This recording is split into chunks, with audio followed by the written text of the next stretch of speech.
This is what happens when a toilet's outside and it had some micro cracks. The water gets in there and freezes and it cracks it all the more. So this toilet's no longer usable.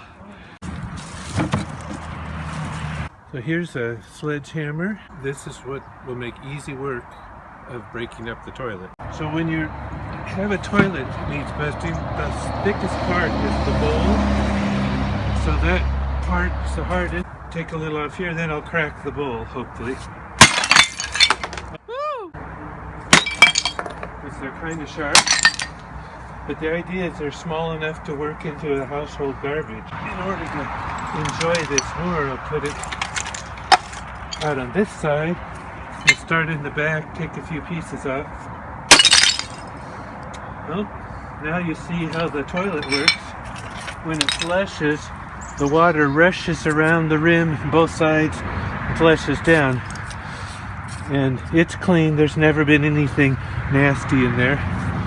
So next, we break up the bowl a little bit, so I'll start on the back side. And it's all done. Now you need a friend who will pick up all the little pieces because there's a lot of them.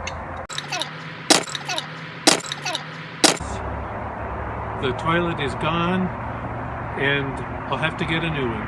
Well, a smart person would just break it up in the wheelbarrow. So, have a little more fun and get all the little pieces. If you have soft hands, it's probably better to wear gloves because they're not as sharp as glass, but ceramic does have sharp corners.